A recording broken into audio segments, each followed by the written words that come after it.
All right, thank you all for your attention. So we have our first to last panel of the day. So this panel is Why Creatives Need Decentralization.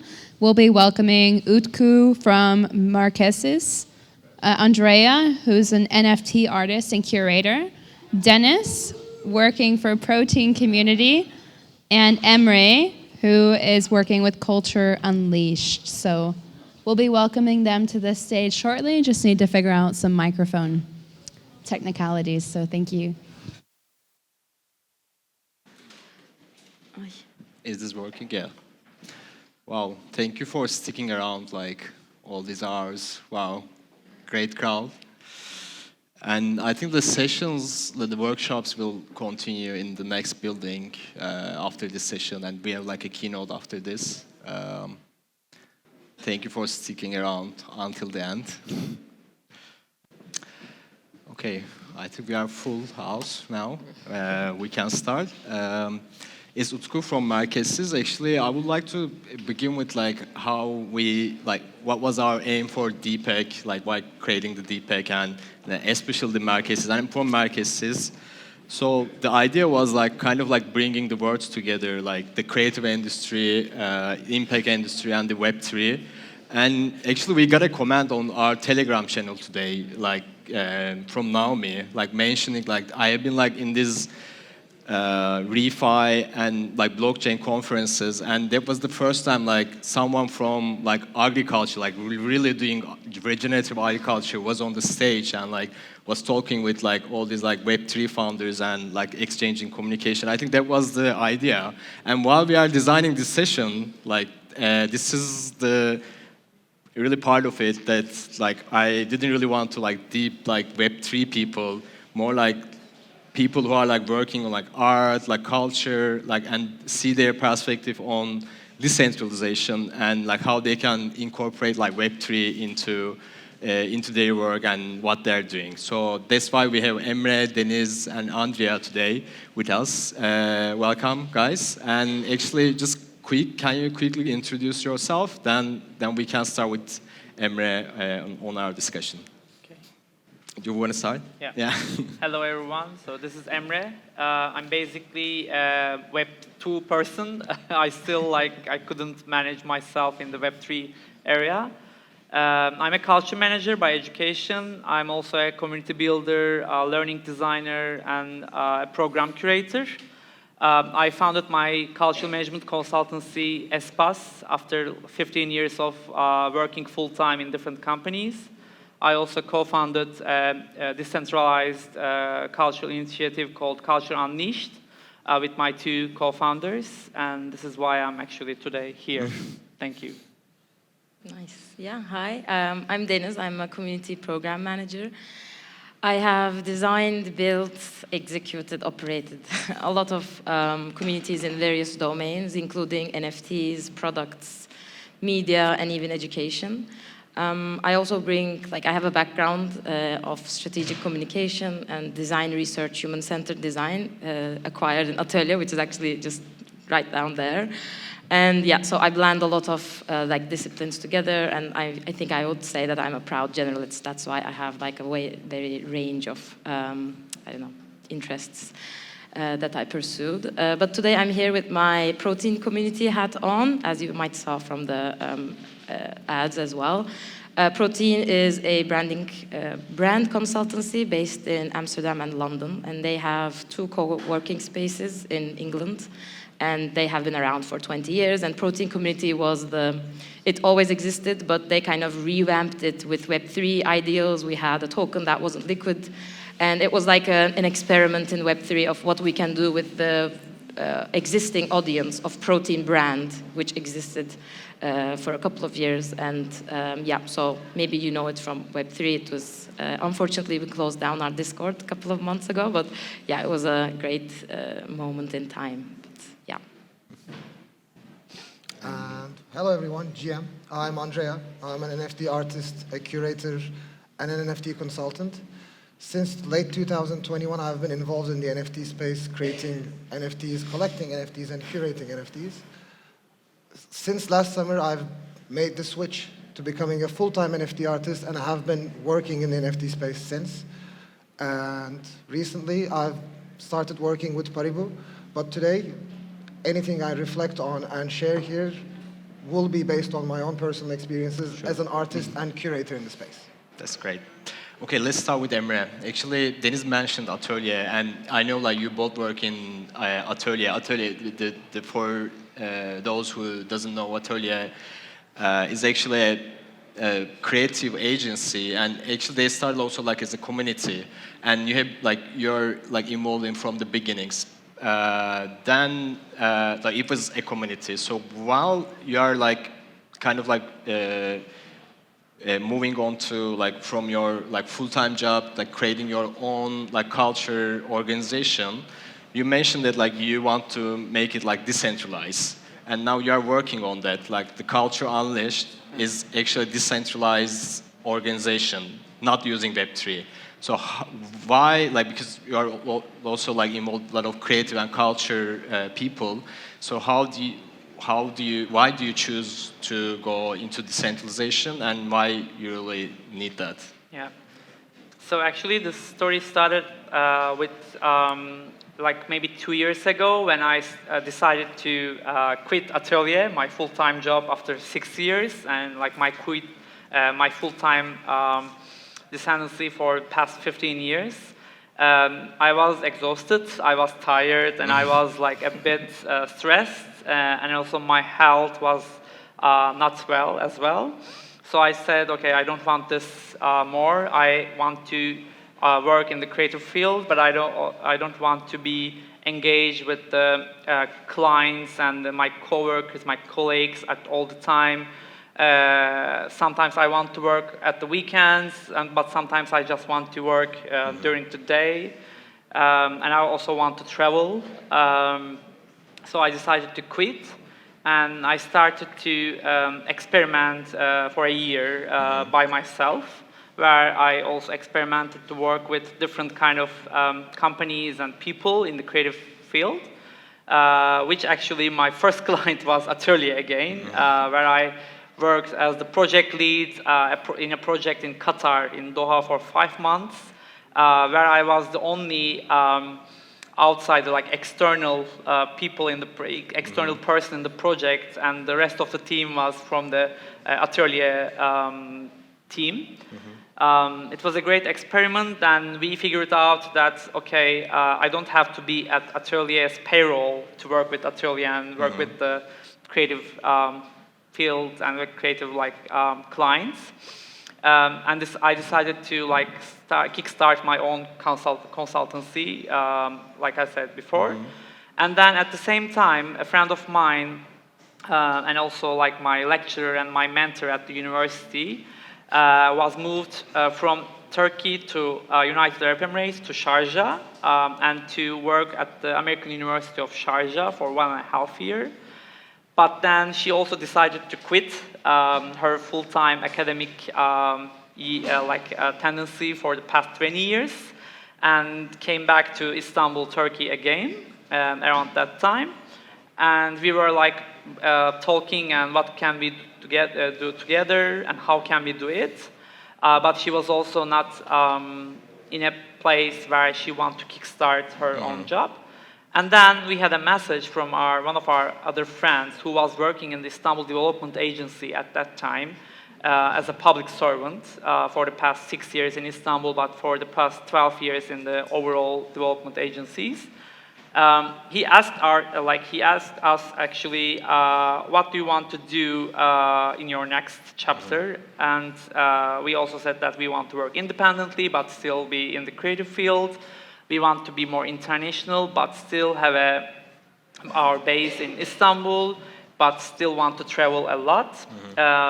So he also tell us that he will quit in a couple of months from the public. So the story starts with 3 people who just quit their full-time private sector, public and academic jobs.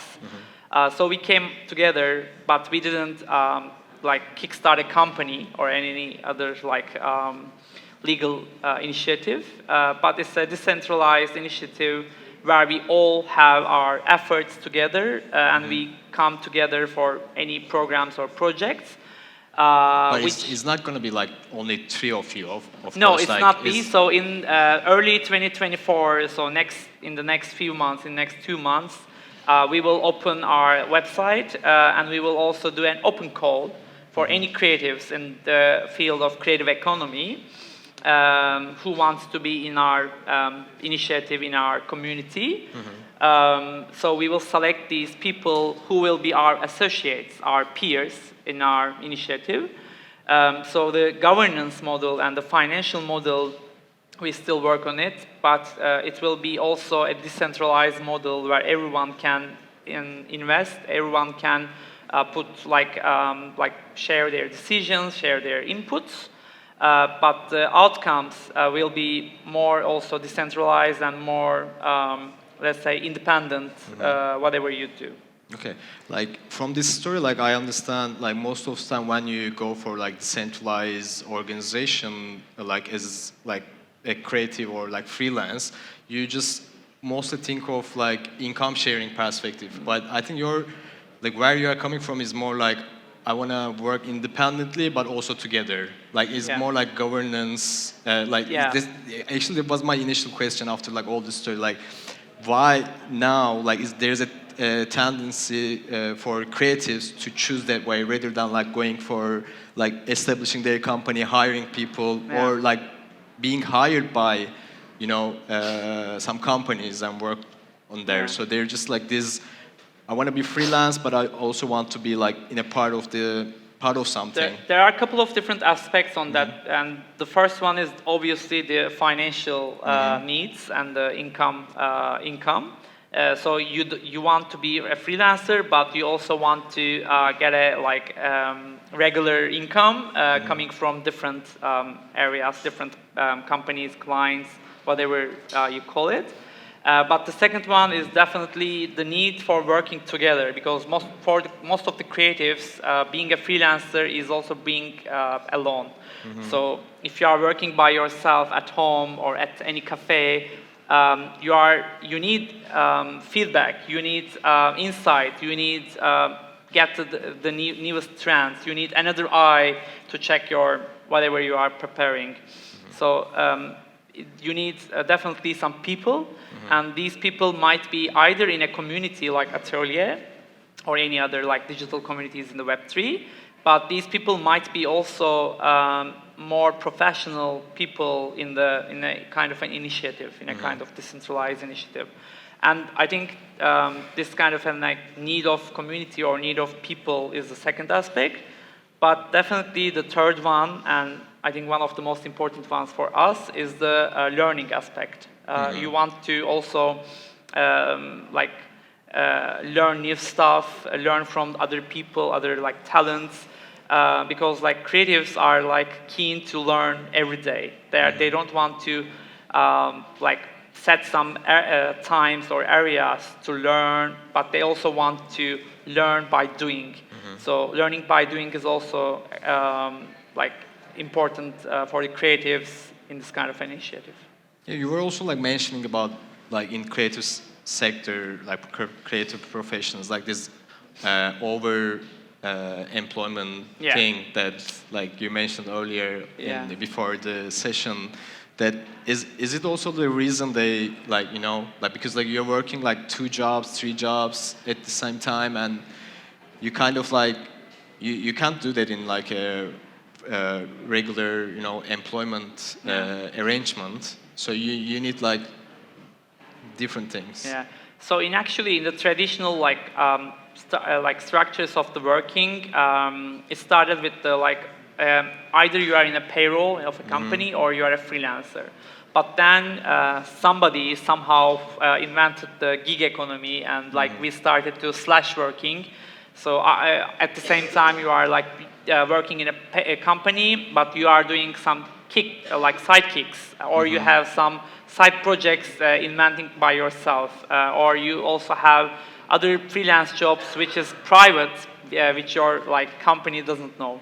But then for the past couple of years, with the rise of the gig economy and also with the rise of the layoffs, especially in the creative sector and in the United States and the tech companies, a terminology came called overemployment. I just also read an article yesterday at the Business Insider.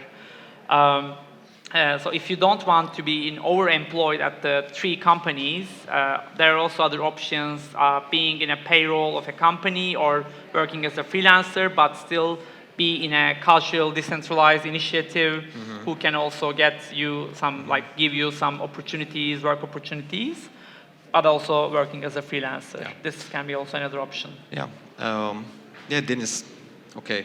Emre mentioned about being a community either physically or digitally. Mostly Web3, we live in Discords, all the Telegram channels, we live in digitally, and you have the whole experience of being a part of a physical community here in Turkey, kind of a creative economy, and also being a part of cross-border, international, also creative community, living in online. So I will just gonna ask what are the downsides or of being online all the time and not connecting, and through your experience on protein community, and also you were mentioning about the report you prepared about the dirty words report that I really want to hear about that.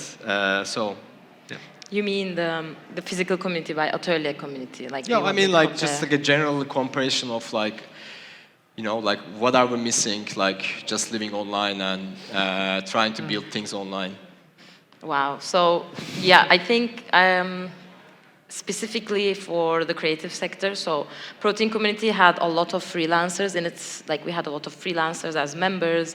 We had a lot of people who were employed full time, but also trying to make some time for Protein community at the same time. So we were in the forefront of founders, I don't know, freelancers, strategists, researchers, trying to make time to, as Emre said, to not be alone in whatever domain they're in, and they were very eager to be together online. Well, actually, that was more of a thing, more of a need, I think, that was left from COVID. Now, I think we're definitely moving away from this, but during the Protein community times, that was a need. I mean, people just wanted something extra. They want to learn, they wanted to build, work on different projects that they were not used to in their full-time jobs, or freelancers were looking for people to meet and greet. So Protein was that's why it's more of a Web 2.5 community. But the thing that we heard a lot, that we did a lot of feedbacks, of course, we did share. We really wanted to understand our community members, and the thing that was always limiting them was they hated Discord, first of all. So that's why we lost a lot of creatives, a lot of people in this area, because they just couldn't bear with it. It was very difficult. They didn't have time. They didn't have time for anything, either freelancers or full-timers. So it was the biggest problem that they had, that they always said in the surveys, we don't have that much time to read Discord messages. So there was this communication chaos, which was one of the biggest, I think, problems that we had when you think of the engagement levels. So it wasn't about the community, it wasn't about the mission of the community, it wasn't actually about the core team, it was just about not having enough time to read messages, which is quite, I don't know, so it was, there's nothing we can do about it, it's just it was how it was. So that's why we couldn't really engage this persona that Emre talked about. But when it comes to, I think another, this was the bad parts of our community engagement. But one of the great examples of why creatives are drawn to decentralization was that at the end, we had seasons in our community, and our last season, our final season, unfortunately, Protein Agency actually commissioned a report, an insight report for us to do together with the Protein community, which was dispersed people around, I don't know, mostly in England, Europe, and America. And they said that, okay, we've been doing these reports for a very long time in-house. If you know, I don't know, insight reports, they're quite trendy, trend reports, it's the same thing, 200 pages of, I don't know, insights that they derive from research. And so we blended that kind of, I wouldn't say fully decentral, but semi-decentral way of working with Protein community members and also Protein Agency, which is a very like a full-time, company kind of like they have their ways of working, we all know. So it was like we learned a lot from each other. And then from that experiment, we saw that why these freelancers, these like researchers were drawn into this specific project that actually took us 4 months to deliver was that they really liked the transparency aspect.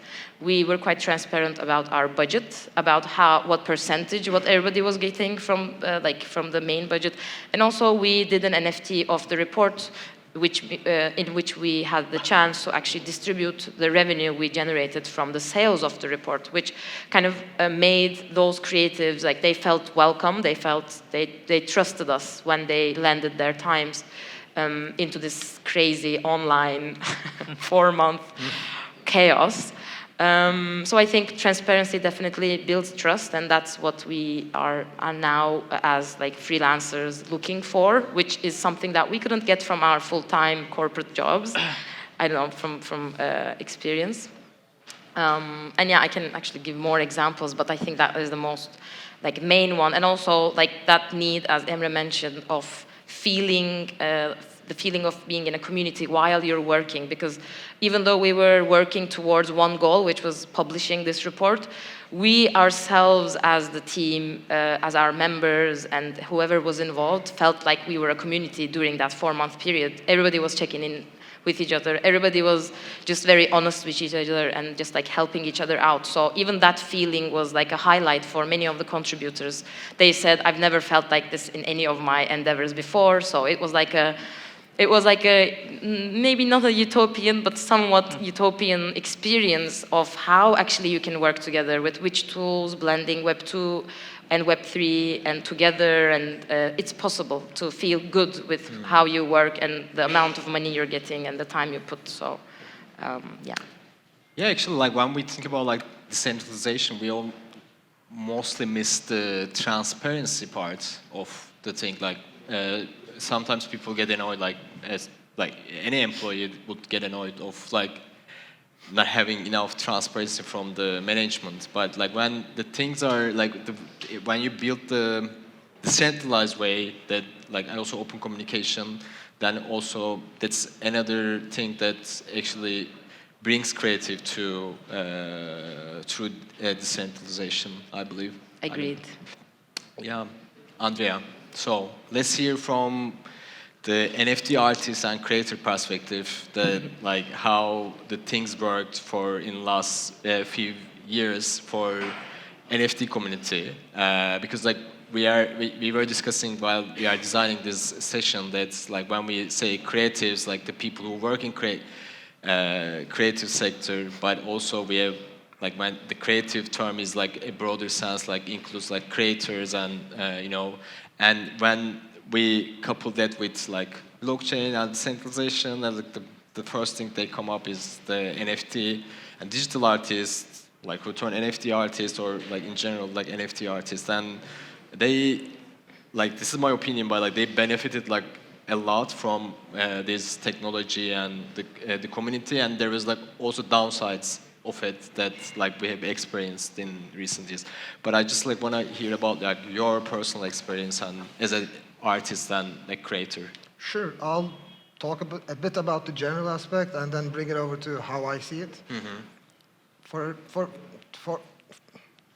initially, any creative, any creator, I think we can all assume that, we can all agree that if they want to excel in their careers, they need to use social media. I don't think anyone would argue otherwise. Yes, you need to be good at your craft, obviously, but you need to be able to show it, share it, and bring support around you. And the, let's say, traditional or the previous system, for us to do that, we had Instagram, we had Twitter, we had all these types of outlets. But anyone who would support or join your journey was a passive follower. They would just tag along. And similar to building communities, yes, maybe I could have 100,000 followers, but I'm in the center of that. they're following me or they're with me, they're my community because they either like my content, they either like my personality, they either like the way I share my work, or they just like my face. It can be any of those. And content isn't art, right? If content isn't art, art is content. But if content isn't art, then where does the art become the focus of this? In NFTs, it does. Because you don't see any following talking about a person's work in the same way a dedicated NFT crowd would talk about an artist's work. Because all of a sudden, with the introduction of NFTs, now you can stop where you're scrolling because that's something you saw on your phone or your desktop caught your interest. See if it's available to collect, and all of a sudden you can become an active member of the community, not only by following, becoming the part of the journey, but by becoming a literal stakeholder in it. That alone, that feeling of I'm part of your journey alone, brings people together. I've had collectors who turn friends all across the world. When I visited Amsterdam last year for the summer break, I had two friends who I met only because they were my NFT collectors, and we started chatting. Because as much as we like to ignore it, cryptocurrency, the world of Web3, starts with the word cryptocurrency. There's money in there, and there's financial aspirations. And that common goal, putting your money where your mouth is, really creates an unbreakable bond that was previously unseen in the other digital communities I was part of, because you could easily unfollow someone. Yeah. But to become a collector of some person, it's a rather harder trigger to pull. You want to start watching them, you want to closely inspect how they interact with their own communities, and only if you feel sufficiently convinced, then you say, okay, I want to be your collector. And I think this change of notion, where just being a supporter is now evolving to becoming I don't want to say shareholder or investor, but a financially involved supporter, is changing the paradigm. Yeah. But is it like, you seem like you are talking about the early days of NFT, then I'm sure like there's always like a core followers and like core NFT artists that like go in that direction. And it's good that like the money involved, of course, and is an easily way, like not like the galleries or, like you have to be like in certain networks, that like you can be like a guy, as you say, like, outskirt of Amsterdam and buy these NFT artists and become a part of, like this community. But then after a while, after a while you see like people who just came for the money, and there's kind of like some NFT artists ruin their own community because of this, right? Like, not all of them, I'm not talking all of them, but there is also that aspect, like when it's like everyone financially involved, so it's kind of like create this like, I don't know. I don't want to say bubble, but when new things happen, there's continuous interest on the new thing, and as the core community starts to grow, FOMO comes in. I don't know if you guys remember, there was a mania around 2011, 2013, around the world about escape rooms. I remember in Istanbul, over 1 year, there were from 1 to 50 of them, because everyone who went to one and said, oh, it's easy, it's just puzzles. I can figure out with my friends, just rent an apartment and make buck. And 50 of them opened. I don't know how many of them stayed around, because they didn't care about the experience or genuinely creating a good journey for them, blah, blah, blah. This can be applied to multiple industries, multiple sectors, multiple niches. NFT's been around since 2017, and it's only become part of our conversation since maybe late 2021. So if you look at the larger picture, art is growing, digital art is being adopted by this, and it's being distributed to places across the world that we couldn't imagine before. Right now, all you need is an internet connection, and you're a part of the digital artwork now. You don't need to be vetted by a gallery, you don't need to have graduated a school, or you don't need to have millions of dollars to become a collector. So putting all this together, I think it's healthy that FOMO came in, it shook off flippers, it shook off people who were just there for the money, but people like myself, who genuinely believed in the technology and the communities they were building, tried their best not to hurt their image or their community so that they could survive in the long run. Yeah, true. Okay, that was a good take, actually. So we have like 2 minutes. So maybe like we can just, if you have like last words on like, or if we have any questions from the crowd, we can take. If not, like we can hear your last words and close the session. Any questions? No. Okay. Anything you would like to add to? Okay, so actually, like some of the questions that we get from the people in our like network are also about the Web3 and how we will also like move this decentralized initiative into the digital like era, digital platforms. This is also something we want to explore with the other people here in this kind of events, in this kind of networks. But there is obviously a potential on blockchain because it's also connected not only with the finance that you also mentioned, but it's also connected with the legal issues, which you can understand easily because you're like as you're a lawyer. So this is something we definitely want to discover. But at the end of the day, even it's a product or it's a community or it's a relationship, it's between human, and everything starts with the people aspect. But nowadays, I think we also have to take care about the people-planet approach. That's why I think having this conversation around people and planet will be more fair for all of us. My last words is, well, like I don't think Web 2 and Web 3, like we don't have to pick which side we're on. I don't think they are sides. I think they're just a bundle of technologies, and like with Protein we did that, and I think I'm a firm believer in Web 2.5, like which is like a combination of what we already are used to and are also like, I don't know, even Google Meets is Web 2. We can give that as an example, and just combining that with the ideals of even Web 3 is even doing something towards more of a equal world where there is like a distributed ownership. We don't have to have tokens, we don't have to have NFTs to actually implement those ideas of what Web3 has highlighted in the past years into our communities, into the companies we're in. I mean, we can even think of our companies as communities and like can make drastic changes in that sense by just taking what Web3 highlighted, what was good about it, into bringing them into our own systems, our own like companies, our own even, I don't know, friendships, wherever you would like to bring them.